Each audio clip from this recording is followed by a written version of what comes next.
Have you ever heard of the Butcher of Rostov? In the last years of the Soviet Union, one man's name, Andrei Chikatilo, became a symbol of absolute terror. Between 1978 and 1990, he was responsible for the murders of at least 52 people, mostly women and children. His brutal crimes shattered the Soviet Union's carefully crafted image of a perfect society. Born in Ukraine in 1936 during a time of famine and incredible hardship, Chikatilo's childhood was filled with trauma, illness, and deep personal shame. These early experiences planted the seeds for the monstrous acts he would later commit. On the surface, Chikatilo was just an ordinary guy. He was married, had kids, and held down a job. He first worked as a teacher, then as a purchasing clerk for a factory. This job gave him the perfect cover. He traveled constantly by train and bus, which allowed him to hunt for his victims in plain sight. He targeted vulnerable people, runaways, students, anyone who looked a little lost, luring them from busy stations to isolated wooded areas. The horror began in December 1978.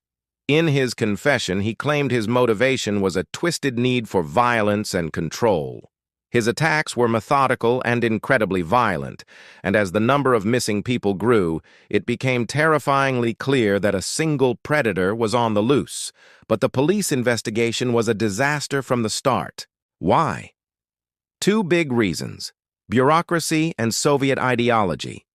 In their minds, serial killers were a product of decadent Western capitalism. They simply couldn't exist in a perfect communist state. This denial meant different police departments wouldn't work together, and they refused to warn the public.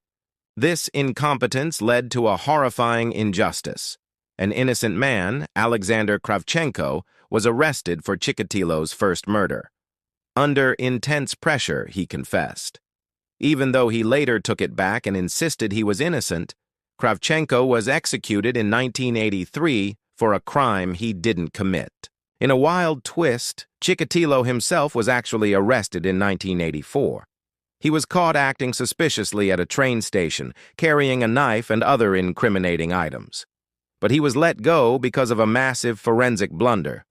Police had found evidence at a crime scene, but when they tested Chikatilo's blood, it didn't seem to match. They didn't realize he had a rare biological condition where the type in his bodily fluids was different from the type in his blood.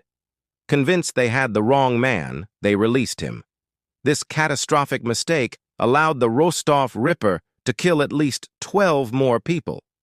Finally, as the Soviet Union began to weaken in the late 1980s, the investigation got serious. A dedicated task force started watching transport hubs around the clock. On November 6, 1990, just after claiming his last victim, Chikatilo was stopped at a bus station. After a long and intense interrogation, he finally broke. He confessed to 56 murders, giving details that only the real killer could possibly know. In 1992, he was convicted of 52 of them and sentenced to death. On Valentine's Day, 1994, Andrei Chikatilo was executed, finally ending his reign of terror. The sheer complexity of this case is what makes it so captivating for those of us who are drawn to these dark puzzles. If you love diving into the details and playing detective, you'll love the other true crime content we have on this channel. To learn even more, check out the book about the full story in the description below.